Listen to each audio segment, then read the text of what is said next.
Hey, so another thing that stood out to me with that song, I was gonna put it in the first video, but the first video started getting too long, is people need to have the ability to take the higher route and to walk away. And you see it more and more. I thought I brought it up in the last video, but I just got off the phone with my mama and she reminded me that I was like, oh, I meant to go put that in the video. People need to have that ability. And she just told me a story about somebody that was chasing people because they took his phone and they just turned around and shot him after running for a bit for no reason. And it's stuff like that where it's like, first on his side, was the phone worth his life? If he had kids or if he had a wife, was the phone worth him losing them? And you would have people that would say, hey, it's his phone. He wasn't wrong for trying to recover it. But at the same time, knowing how people are now, should he have chased them and kept chasing them, trying to beat him up because they took his phone and get his phone back? Or should he have just filed a police report? And I know how bad it gets played with cops and stuff. I don't like them either. I'm going to keep it real with you. I don't like them. But my one thing is, now that I got a family, if something come down to it and I can't settle it or resolve it myself, the only way to resolve it or settle that situation is taking the higher, less less hyped up route of calling the police, filing a police report, I'm gonna have to do it. And I'm gonna tell y'all, I'm gonna tell you a few stories of times I've had to take the higher road. I'm gonna start with the most recent one. My ex-wife, the guy that she ended up uh, leaving me for, he jacked my son up, my youngest son, David. Now, David, I didn't mention this yet. I was going to mention it. David is my youngest son. His middle name is Tyler. I named him Tyler after my friend that got murdered in Florida, my best friend. So when he did that, that struck a whole bunch of different times. I was ready to go. I was on go mode. I already told y'all in the first video, I'd be over there chasing them around like bears and stuff. We be watching movies and stuff. Those are my babies, bro. I don't care what nobody say. They 6 and 7. Those are my babies. We go do everything together. So for her to go take them over to the house and then he go put his hands on my son, everybody everybody in the house was on go mode. But one thing that they all did, they were scared for me to find out because they knew I found out more than likely them Wolverine claws was gonna come out and some some stuff might have ended up happening. So people, it took a little time to get back to me, and I do, I'm not gonna lie, I kind of was mad because I'm like, y'all should have told me ASAP. But over time, I was like, you know what? They were trying to make sure nothing ended up exploding. They were trying to make sure I was ready to get the news that this guy just jacked my son up. But everybody in the house was on go mode. But everybody in the house had to go do the same thing that song was talking about and pause and take a minute, take an hour, take some days. Everybody was over there having to go, everybody was over there having to calm themselves down and pray and ask God to help them to make the right decisions so they didn't go and do something that was going to end up with them winning the battle but losing the war. Now, prime example, I heard from my ex, supposedly she said she didn't take it and she stood up for him. I hope that's the case. I really do.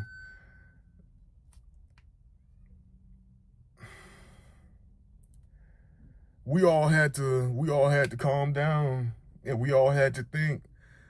And I was like, bro, not only did I'm just gonna keep it real with y'all. Not only did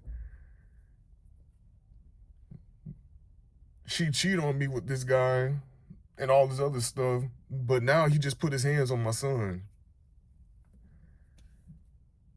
It took every ounce of self-control I have in me to go ahead and to calm myself down and not go do anything to him, because I already had to put it behind me and start trying to move forward, start trying to do the mature route like T.I. was talking about, pausing, taking minutes. You know what? If I see him out in public, because he live in this same area. If I see him out in public, I'm not about to be over here running up on him. I got my, I'll run up on him. I'm gonna be losing. I'm gonna win the battle, but I'm gonna lose the war, because then, like my dad had to tell me, you gonna be locked up, and he gonna be out, and he gonna be doing the same stuff with her, but you gonna be over there in jail. And now he kept it real with me, and he was like, look, she's staying with him. You running up on him and stuff is not gonna change her decision that she made. You running up on him and stuff, you definitely gonna teach him a lesson about not to uh rough your son up. But he was like, you know what, you gonna have to, next time you do it, we gonna have to do another route, a more mature route, that's gonna not get us all messed up in the long term. I had to go ahead and do that, and I'm glad I did it too. I'm glad I did it. He didn't make the mistake of doing it one more time at all, supposedly. And I keep checking in with him every day, making sure ain't nothing happened. That took a lot of self-control right there. And the importance of it is because if I would have messed up and did something, they could have used it against me in multiple different ways, from court to police to different. They know they can target me in different ways for if I end up doing something out of anger. A lot of people, now the difference between self-control, the situation that I was talking about, and the situation that is happening that I'm about to bring up, is he didn't use self-control. I used self-control in that aspect. So, hey, neighbors over there had to pull out the Michael Jackson again, because as soon as I walked out the house, they kids playing. As soon as I walk out, they running, like they dart away. I'm like, bro, I was joking. I ain't really Michael Jackson, man. I ain't get to say hi yet. Y'all just run. Y'all look at me and run like the boogeyman. Oh my God, bro. But anyway, I use self-control in that aspect, in that situation. He didn't. So what's the long-term effect? He put his hands on my kid, pissed everybody off, was about to have everybody in the family searching for him like cops at night. But since we didn't do it and we took a more mature route, now we went and used that to be able to push him further away, since he's a safety violation in front of my kids. So it actually worked towards me when I actually used my head and thought, like they were saying, because now I'm like, all right, you know what, bet. You know what, now we're going to say, hey, he's not safe. Don't have my kids around him. Now he can only be around them one time a month, and you need to be with them, and they can't be in the house anymore. Bam. What just happened? Now I just flipped that to help me out and to help my kids out, because he was never a good person to be with to start with. And I'm not going to bring up everything I'm not that type of person that's just going to be bringing up everything that's going on with her and all. Bottom line, I was able to use that and flip that situation to my advantage, to the kids' advantage, instead of going out and doing something out of anger, and they would have flipped the situation on me, and then I would have been locked up. But what he'd have been doing, he would have been still doing stuff with her, and he probably would have still been trying to do it. He probably would have still slipped up again. Now, let me let me go back a little back in history for a bit.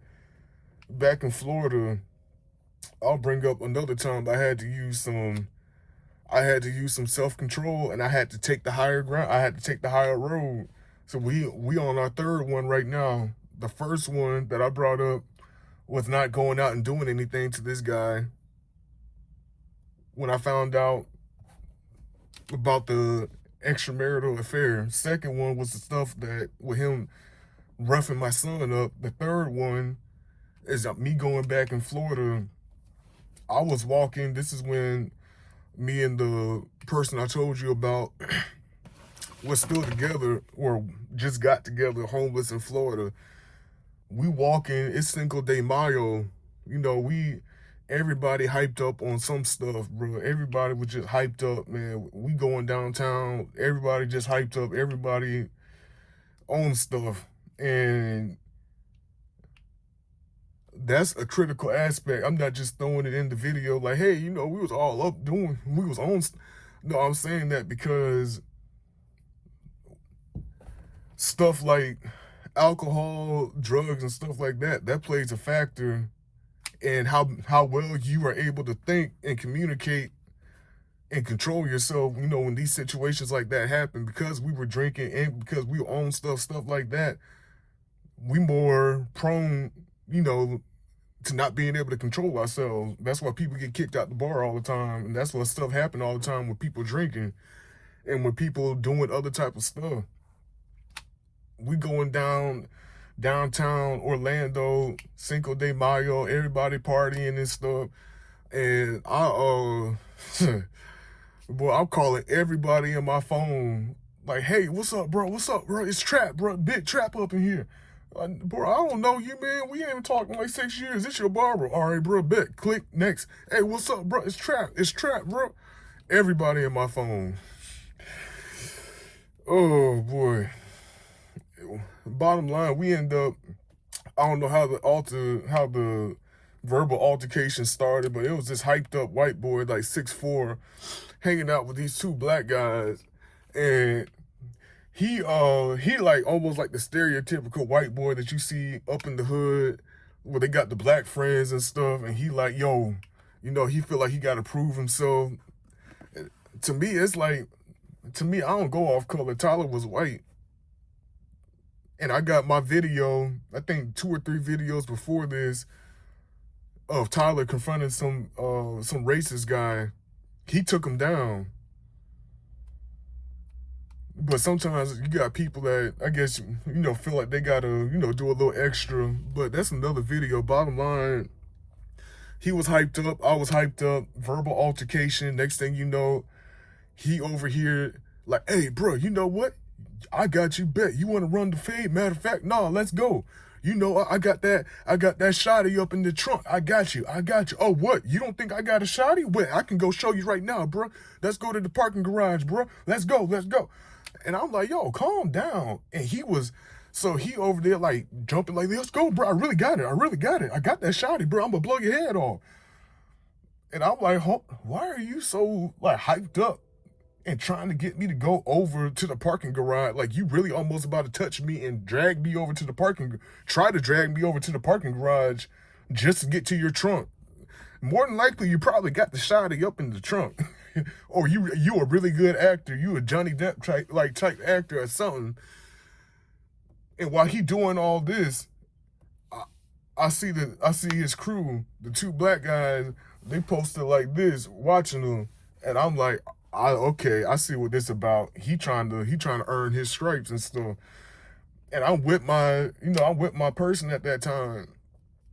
Everybody having a good time. We all in the homeless crew. You know, we finally getting able to eat. We getting lit, you know. And I'm like, bro, ain't nobody trying to. First, I'm on like, I'm not in the right setting, like mind state and stuff like that. Second, this Cinco de Mayo, we all downtown. This is supposed to be a memorable night. Ain't nobody trying to go over here and get their head blown off. Because what if he really got the shotty? I don't got nothing on me at that point. Or what if he got his friends jump in and all this other stuff? And you know what? I had her with me. I had other people in the crew looking at me and stuff. And my homeless set. And I had to say, you know what, bro? No, it's whatever, man. And of course, you know what did I get? Oh, bro, I told you, man. I told you, you ain't about that life. You ain't about that life.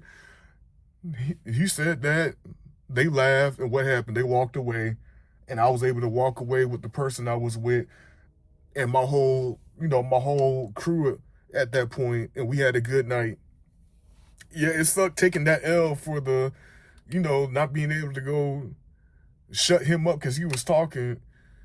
But at that point, my name already rung. Everybody already earned, I was already earning stripes and stuff. I didn't have to go prove nothing. And I'm still glad to this day that I didn't go over there and do anything. Because even with me just saying that right now, I was like, yo, I never thought about it. I didn't have to go prove nothing to them. They already know who Trap is. They already know how Trap roll. So if anything, that was more of a positive influence on the group. They know I can fight. They know I got hands. They know my story. I don't got to go prove myself to my group. I just want to have a good time with the person I'm with. Because everybody here hurt. Everybody here struggling. Last thing we need is some unneeded drama. And I'm gonna end with this final one. But before I get to that, basically, bottom line, I'm back out here the same day filming this video because that is a crucial part. I was just telling my cousin, I love him like my brother.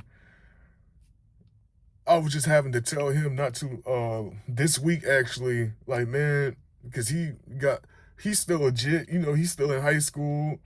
He don't know any better. He like a 6 foot tall little kid. I feel like I'm an unk at this point. I am an unk. I'm like 29, about to be 30. So I'm like, look, man, I wish I had somebody that could talk to me and get me the inside on the street like I'm doing with you. My dad was definitely able to give me really great aspects. I never lost a fight in my life due to my dad teaching me and stuff like that. My dad and my mom was definitely able to help. It's a difference when you got somebody that's actually been in the street.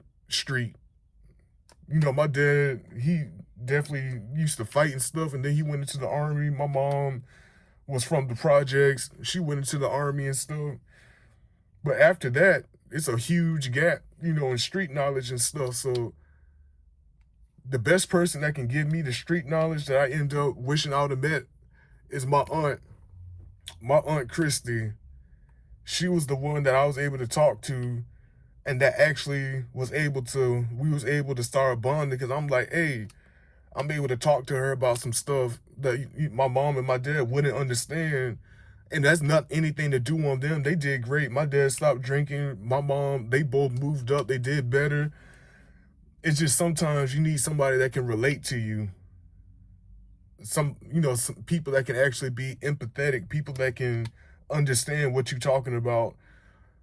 If I go up right now to my parents and tell them certain stuff, like, hey, bro, we went over there and hit a lick on this shit, they don't, yeah, you did what? But bottom line is, you definitely want to make sure you get people like that in your life. Them OGs. I would say I'm an OG, but I'm humble and I'm still 29, bro. I got a lot of learning to do still. But you definitely want people that can tell you about the inner type of the street stuff.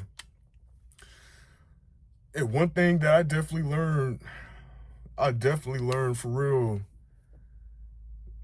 over time is having the discipline to walk away when you are heated or not do anything stupid when you're mad.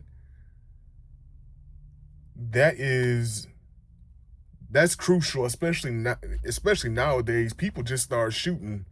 People don't care where they go over there. They do it in schools, they do it in colleges, they do it in churches, they do it everywhere.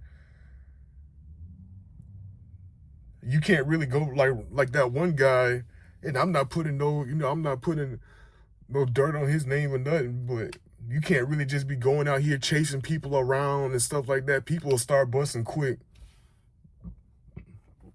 They'll start busting quick. But one of the last stories I will bring up, last Florida story I'm gonna bring up is I was at church, and this is fast forward to this year. I was at church and my ex pull up. I already told her like, hey, I'm not ready to meet this guy that you cheated on me with. Please don't bring him around me because I'm changing. I'm trying to be another person. I'm not trying to be another person. I'm trying to be the best version of myself. I don't need anything trying to drag me back in, trying to drag them Wolverine claws back out. I don't. And seeing somebody that the love of my life, who used to be the love of my life for 10 years, left me with, on top of he put his hands on my son, is not going to help me at all until I'm very ready. She decided to pull up at church anyway with him. And I was so surprised, and I seen that car, and I started walking straight to it. And they started talking to me, don't you do it, don't you do it, don't you do it. Stay inside, look, calm down, calm down. And she tried to step in the middle. Stay inside, don't go over to him. And if I didn't mature more before that point, I would have already been outside. He would have already been getting drugged out the car, at church or not. But because I was able to start maturing more, start thinking about my kids more, start thinking about, hey, what's the domino effect what's the ripple effect this is going to have if I go out and drag him outside the car right now? What's the ripple effect? I'm going to get locked up. My kids are going to see it. It's going to have an impact on them. It's going to have an impact on how much I get to see them. Then it's going to have an impact on my parents and stuff. It's going to have an impact on my family. There's a lot of different things. And I was like, you know what? I just had to sit down. I had to take the L. What's the good part, though? The good part is that I'm still free. I still see my kids. I've been seeing my kids more than I ever have now. It's to the point now where I'm like, yo, I see them just as much as I used to see them now. And that just makes my whole day. So I felt like I lost the battle. The times I brought up, I felt like I lost the battle. Other times I felt like I lost the battle. When the guy that murdered my friend, they found out who he was and he was free. They told me not to go. I was flying down to Florida. I was ready to buy the ticket because I was like, God, you taking too long. So I guess I got to handle this myself. But sometimes people pride get in the way. And I know that's huge with me. The way I took personality tests, and it's right on the dot. I think it said INTF. The way I am, very, very competitive. Pride, I definitely not as much pride as I used to have. I'm a lot more humble now. And really bonded close to the few people that I connect to. Tyler was my brother. So when they find out the person that took him out and they're not doing anything, I felt like it was my time to come in, my time to step in to avenge one of the few people that didn't just call me a friend, but treated me like a brother for real. And I ended up having to take what I felt like was the L. Instead of flying down to Florida, because I knew where he stayed, I got the info, I ended up staying with my kids. But I do remember I prayed to God and I was like, look, God, this guy murdered my best friend. And he murdered my best friend right after I told him some mean stuff. I'm leaving it. They keep saying, leave it to you. I'm leaving it up to you, but I don't want him locked up. I want him dead, gone, just like my friend. And I'm doing what they keep saying they feeling like you want me to do. I'm staying back. And I'm going to let y'all know something. I stayed back. I focused on my family, and I found out within a year or two after that, that guy got murdered right there in Orlando.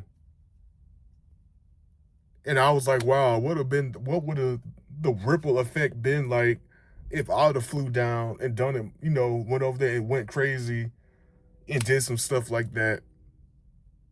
I would have been locked up. I would have been in the pen and everything. I wouldn't have seen my kids, all this other stuff, not knowing that somebody else was going to cap him off.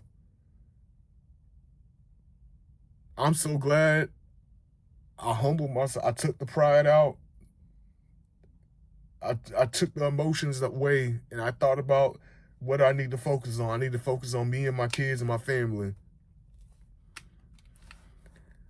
And for what it looks like, God took care of him.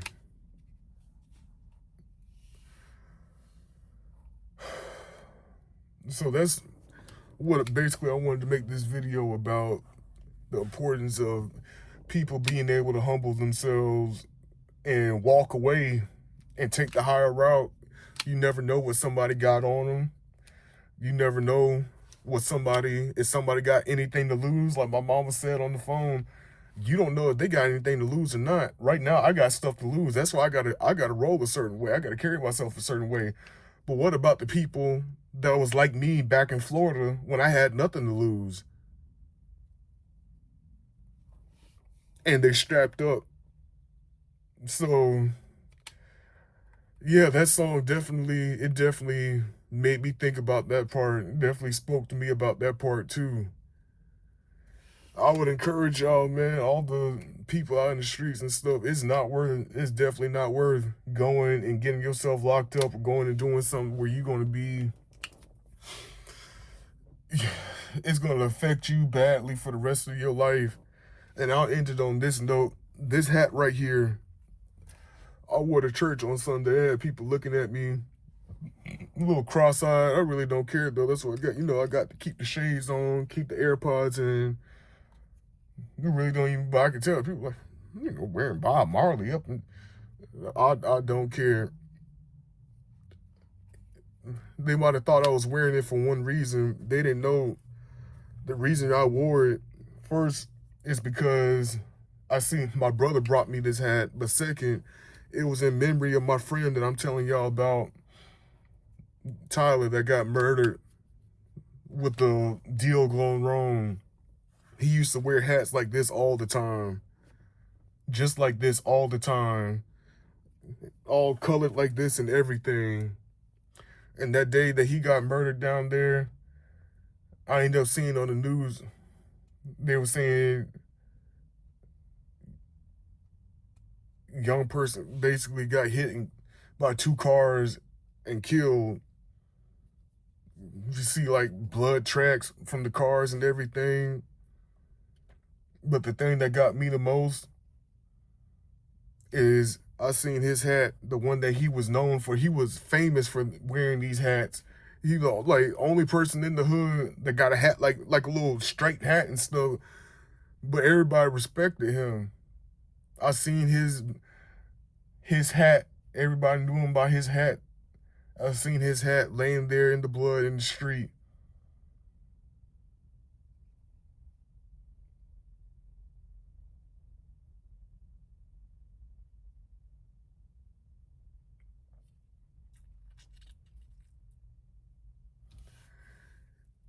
If somebody was able to be the bigger person and to walk away in that situation, I don't know how it went.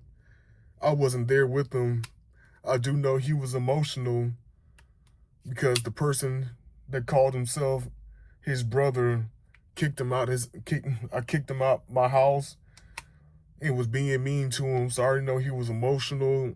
He wasn't on his meds and stuff. If somebody was able to back down and to be the bigger person in that relation, I can't even, if somebody was able to be the bigger person and back down in that situation, he would have been alive. Both of them would have been alive today. And I would have been wearing this hat, FaceTiming him, saying, yo, I got me a hat like this, not wearing this hat and thinking about him all day long with my heart broke.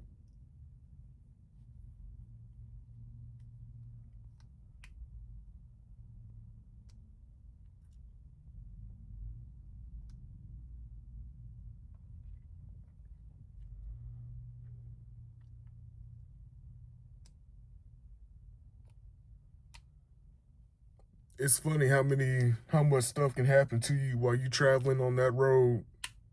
Like the song said, I was talking like, bro, I feel like I've been traveling on this road way too long. I got way too many experiences and stuff. This has only been like 6, 7 years before I end up getting from homeless to house. But all the stuff that's happened in that time frame, I've been traveling on this road way too long. Way too long.